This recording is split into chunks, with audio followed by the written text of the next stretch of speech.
WXII 12 News at 6 starts right now. Right now at 6, 'tis the season to travel. A live look from Houston, Texas. One of the busiest days of the year is upon us. Airports and highways filled with passengers. Plus, countless families benefiting from the generosity of others and not having to worry about the cost that Thanksgiving meals come with. But first thing tonight at 6, this morning it was the rain. Tonight it is going to be the wind. Oh yeah, Chief Meteorologist Lainey Pope begins our holiday team coverage with a quick look at your Thanksgiving forecast.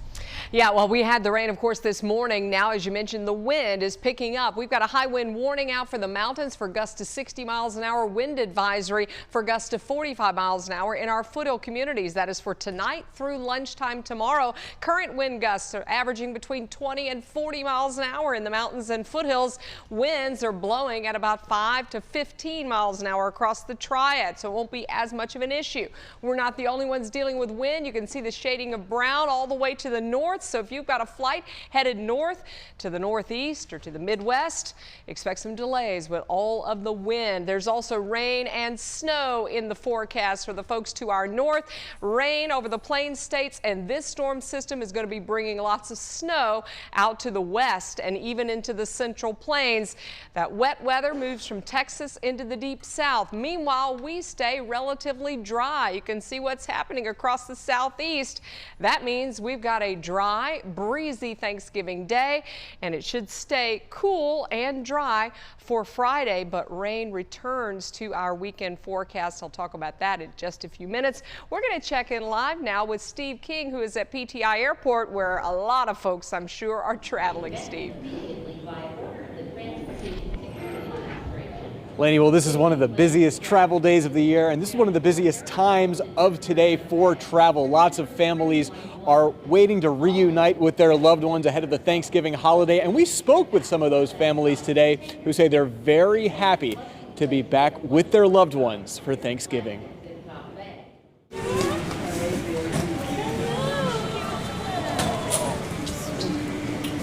The day before Thanksgiving, many families across the Triad are thankful to be together again. Just emotional this year. This year's kind of special because we're all together this year. All 13 of us will be in one house, so that's nice.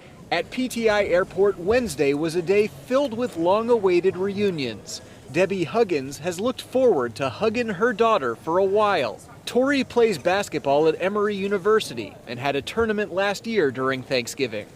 She has to leave on Friday, unfortunately, but that's okay. I'm just happy to have her home for Thanksgiving. And now, with most holiday travelers in town for Thanksgiving, many people say they're ready to pull up a seat at the table with their family and friends. What's just kind of going through your mind right now on this day? I'm hungry. Yeah, that's about it. I'm hungry and I'm ready for some good cooking.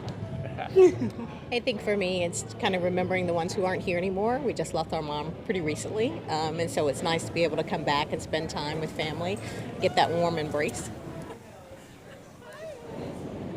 Now, airport representatives remind everybody to get to the airport way ahead of your flight. You want to leave plenty of time so that you can park, do the airline check-in, and go through the secure TSA screening and not have to rush any of those processes.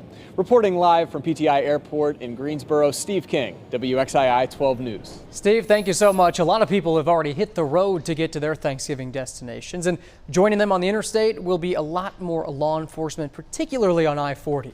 Highway Patrol will have a trooper every 20 miles along I-40 across 8 different states. This is all to make sure everyone gets to where they need to go safely, and troopers will be in place all week long, but especially today and Sunday. AAA says more people are on the road thanks to a good economy and cheap gas prices.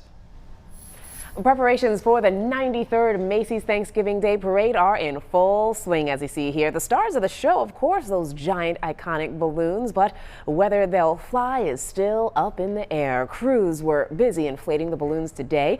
New York police will make the final call just before the parade starts to roll. If that happens, this will be the first time since 1971 that the balloons will be grounded.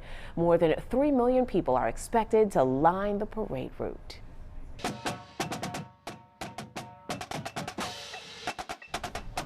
And those iconic balloons may be in limbo, but the wind won't keep the marching bands from performing. Oh no, Western Carolina's University Marching Band, the Pride of the Mountains, is one of 11 bands invited to be part of the Macy's Parade. This marks their second Macy's Parade in 5 years. With more than 500 members, it's one of the country's largest marching bands. NBC's parade coverage begins tomorrow at 9 a.m. right here on WXII. Now to some of our news headlines. All new tonight, it's $500,000 bond for a 75-year-old Asheboro man accused of child sex crimes. Randolph County authorities arrested John Rowe today, and he's charged with 3 counts of felony indecent liberties and felony statutory sex offense.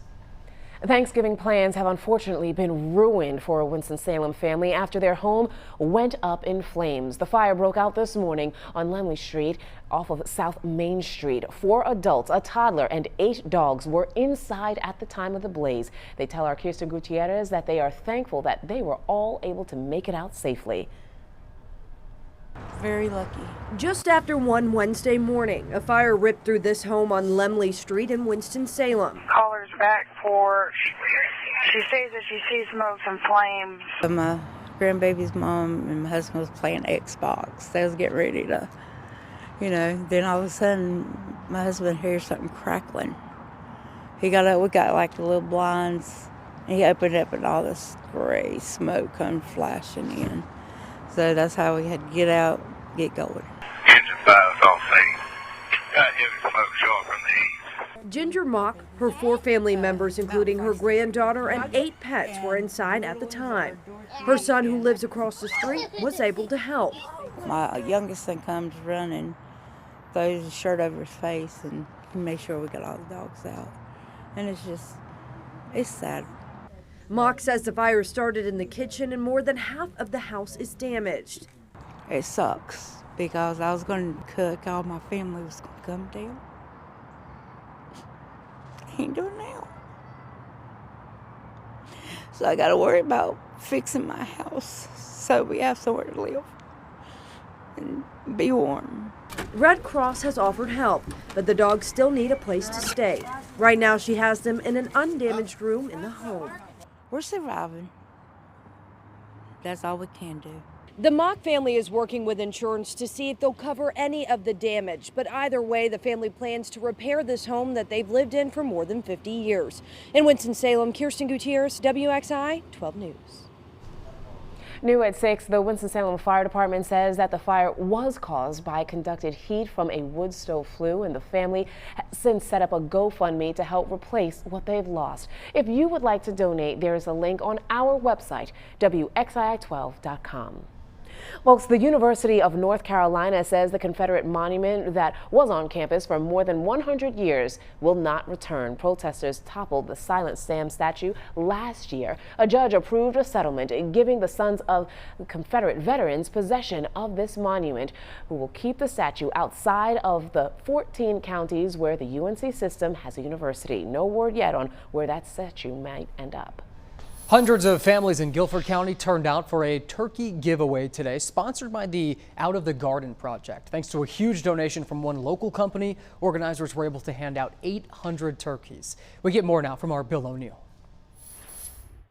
The Out of the Garden Project gets food from a number of sources, groceries as well as distributors. Even the Second Harvest helps out here today. And take a look at what's available.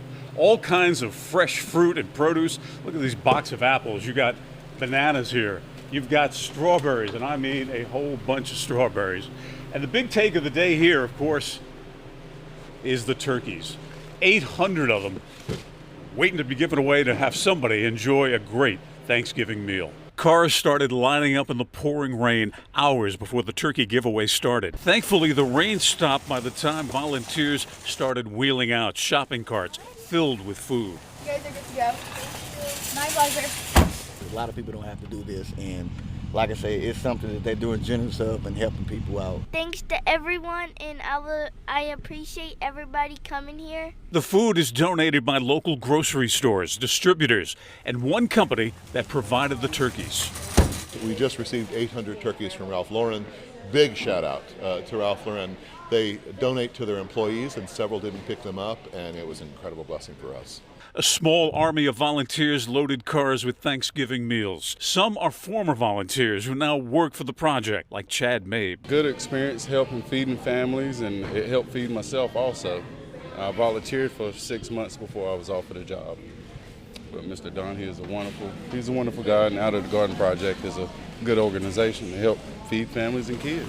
What are you thankful for on Thanksgiving? I'm thankful for my dad and my family. Just to be alive and here in the land of the living. Today's operation's a little bit bigger than usual, but Out of the Garden Project does this kind of thing every day. More volunteers today because of it being Thanksgiving, but every day this group feeds thousands of families here in Guilford County. Happy Thanksgiving, everyone. Bill O'Neill, WXII 12 News. And happy Thanksgiving to you. Meanwhile, families of students at Huntersville and Alderman Elementary Schools in Greensboro can get a free Thanksgiving meal tomorrow. The local nonprofit A Simple Gesture is making this all possible, and it has been preparing the food at the Greensboro Coliseum. Organizers have 1,000 meals to give away, and you can drive to Hunter Elementary between 10:30 and noon tomorrow and get your meal without even leaving your car.